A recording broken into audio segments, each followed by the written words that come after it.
Europe 1. Punchline, Laurence Ferrari sur Europe 1.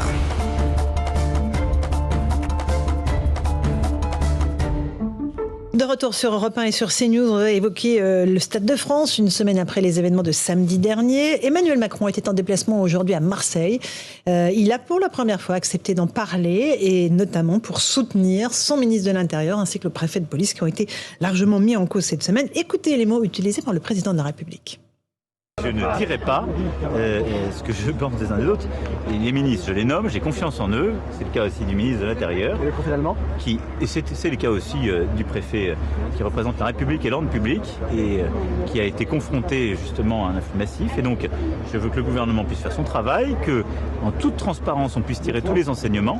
Je vais ici redire ma confiance dans les intéressés. Mais je pense qu'on peut, et on peut s'en féliciter. Et je pense qu'on continuera. Et la France a toujours montré qu'elle savait attirer des grandes compétition, on l'a montré encore avec l'Euro. On tirera toutes les conséquences de ce match, mais dois-je rappeler que beaucoup de ces finales, malheureusement, ont parfois eu des événements bien plus dramatiques. Et nous nous apprêtons aujourd'hui à accueillir le rugby en 2023 et les JO en 2024. Voilà pour le président Macron à Marseille cet après-midi. Alexandre Chauveau nous a rejoint du service politique d'Europe 1. Bonsoir Alexandre. Bonsoir. L'exécutif tient la même ligne, pas de mea culpa. Il s'est passé ce qui s'est passé, mais on maintient la confiance au ministre de l'Intérieur et au préfet de police. Oui, on voit que Emmanuel Macron essaye d'éteindre l'incendie, de minimiser en tout cas. Il protège souvent en public, il recadre en privé parce qu'on sait que Gérald Darmanin a essuyé un petit recadrage en privé. On lui a demandé d'aller s'expliquer, en tout cas de s'excuser de ce qu'il a fait d'ailleurs en partie au Sénat hier, en reconnaissant l'usage disproportionné des gaz lacrymogènes, en expliquant que les forces de l'ordre étaient bien présentes sur le terrain mais qu'elles avaient été mal employées. Donc voilà, il protège en public, y compris pour le préfet de police Didier Lallement, et en revanche en privé, il dit ce qu'il pense à ses ministres.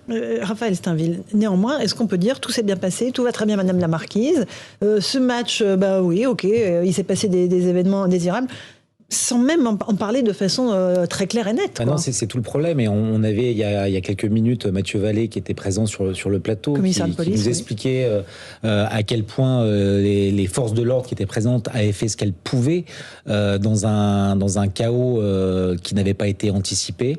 D'abord par le préfet, l'UEFA et les responsables politiques.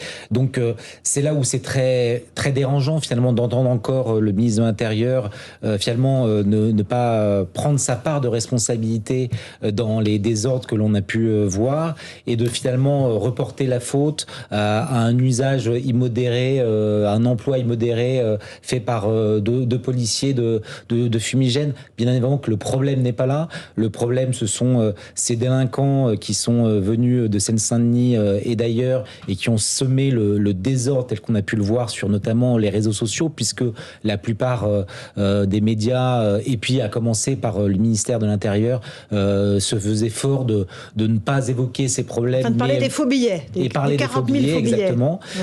Donc c'est ça d'abord le problème, et encore une fois, ni le président ni Gérald Darmanin ne s'en emparent et ne prennent la mesure, ou en tout cas font tout pour essayer d'être dans le déni constant de ces événements. Est-ce que c'est pas un sujet quand même qu'au bout d'une semaine, on n'ait toujours pas entendu nos gouvernants dire oui, il y a eu un problème de délinquance majeur ce soir-là, on n'a pas su le gérer, il va falloir quand même prendre un certain nombre de dispositions. Ça me paraît quand même surréaliste qu'on en soit encore là alors qu'on est jeudi. C'est une pina, et après Karim. C'est plus que surréaliste, c'est assez violent parce que nous avons tous été confrontés à la fois aux images qui ont beaucoup tourné sur les réseaux sociaux comme sur les télévisions. On a été confrontés aux déclarations des supporters agressés. On a vu que quand Liverpool a ouvert en fait un site pour appeler au témoignage, il y a eu 5000 témoignages qui sont tombés en l'espace de 24 heures. Donc on est en face d'une situation qui est connue, reconnue, visible et que tout le monde a remarqué. Et en face, on a des élus au plus haut niveau qui essaient encore de nous faire acheter des vessies pour des lanternes. Donc on a quand même l'impression à la fois d'un mépris constitutif de notre intelligence, mais derrière c'est encore pire, c'est-à-dire que si on n'ouvre pas les yeux sur la réalité, comment est-ce qu'on peut agir pour éviter que cela ne se reproduise ? Si à un moment donné le responsable ne se sent jamais concerné, Qui donc peut assumer ce qui s'est passé? Or, normalement, un responsable politique, c'est pour ça qu'on avait inventé la phrase « responsable mais pas coupable », doit endosser ce type de responsabilité. Ensuite, la question, c'est est-ce qu'on démissionne ou est-ce qu'on ne démissionne pas?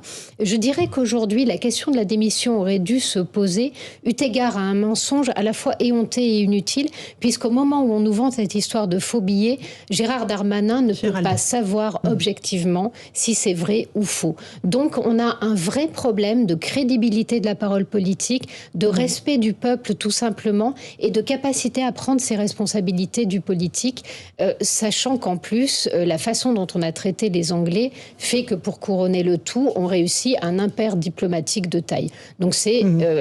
plus qu'un effondrement, je pense que c'est la limite d'une politique de communication qui croit que si on court suffisamment vite sans se retourner, personne ne verra jamais qu'on n'a pas le cul propre. Karim Zerébi. Avec l'expression imagée de Céline Pina. Ce que disait Alexandre très juste dans la stratégie du président de la République. Il protège en public, il sermonne en privé. Mais ça, c'est un grand classique. Hein. C'est son management, et c'est un grand classique, vous avez raison. Mais il veut montrer en public qu'il ne lâche pas que ses proches, et c'eût été quand même un peu dérangeant pour lui qu'il les lâche à une semaine des législatives. Et en même temps, je pense qu'il est conscient des défaillances et des dysfonctionnements, puisque en privé, il en fait état. Le problème, c'est que dans sa relation au peuple de France, la confiance va s'effriter. Elle est déjà pas au niveau maximum, parce qu'on voit bien comment Emmanuel Macron a été élu. Mais si en plus vous niez sur des situations qui sautent aux yeux de tous, je veux dire, il y a dysfonctionnement, il y a faille, il y a des actes de délinquance qui sont scandaleux, insupportables et inacceptables. Si vous ne reconnaissez pas qu'à un moment donné, nous avons... peut-être collectivement, failli, l'UFA, le dispositif policier qui n'était pas adéquat, l'information et le renseignement qui n'a pas suffisamment fait état de ces groupes de délinquants qui attendaient les supporters pour les détrousser. Tout ça, c'est un ensemble. Si vous ne reconnaissez pas qu'il y a eu un moment donné défaillance et dysfonctionnement, vous avez donné le sentiment de nier le réel. Si vous niez le réel sur ce cas précis, vous le niez peut-être dans l'état et la situation du pays sur d'autres sujets économiques, sociaux, environnementaux, sécuritaires, migratoires. Et ça pose un problème de crédibilité de la parole publique. Or, je pense que les Français sont prêts et préféreraient une femme ou un homme politique, fût-il un homme d'État, dire « il y a eu défaillance ». Et nous devons faire la lumière sur ce qui s'est passé. Et je demande au ministre de l'Intérieur d'assumer ses responsabilités, et au préfet de police y compris. En gros, je ne suis pas là pour protéger l'indéfendable, pour défendre l'indéfendable. Or, c'est pas ce que fait Emmanuel Macron. Et il l'a fait en d'autres occasions. Donc, où il veut donner le sentiment en public que coûte, je serai là, je les défends. En gros, venez me chercher. C'est ça, comme toujours. Juste Alexandre Chauveau, ça peut avoir des conséquences politiques sur le scrutin des législatives. Ce qui est sûr, ça peut coûter des sièges à la majorité. Hein. Oui, on peut dire. Je discutais ce matin avec un candidat de droite qui disait que ça pouvait avoir le même effet que la TVA sociale avait eu sur Nicolas Sarkozy. On avait dit à l'époque que ça avait fait perdre une cinquantaine de sièges à la droite. Jean-Louis Borloo, oui, à l'époque. Et oui, ce qui est sûr, c'est que ça remet la sécurité au centre du sujet, enfin au centre du débat, un sujet qui a été plus ou moins escamoté pendant la présidentielle pour cause de pouvoir d'achat, pour cause de guerre en Ukraine. Donc peut-être que oui, enfin le candidat avec qui je discutais disait que sur les marchés ça ne passait pas. Les gens, même ceux qui avaient voté pour Emmanuel Macron à la présidentielle, disaient que sur cette question en particulier. Ils avaient déconné, je cite le candidat. Donc ça remet la question de la sécurité et de l'ordre dans le débat. Raphaël Steinville. Oui, mais il y a quelque chose qui me frappe, c'est que Elisabeth Borne, lorsqu'elle a pris ses fonctions, sa première prise de parole publique, notamment dans le JDD, je crois que c'est sa première grande interview, ça avait été titré « Je ne mentirai pas aux Français ». Et ça devait être un petit peu la marque de fabrique, ou en tout cas l'impulsion qu'elle voulait donner à tout son gouvernement. C'est ce qu'on comprenait. Et finalement, alors si on met entre parenthèses l'affaire Abad, dont on ne sait plus grand-chose, mais en tout cas avec cette affaire du Stade de France, les prises de parole à la fois de Gérald Darmanin et de sa ministre et de la ministre des Sports, on est en tout cas dans non seulement dans un flou, mais c'est mensonge par omission, et ça dure et ça continue quand bien même le président nous assure que toute la transparence sera faite sur ces sujets. C'est ça qui est très dérangeant et à mon avis qui imprime très largement dans l'opinion.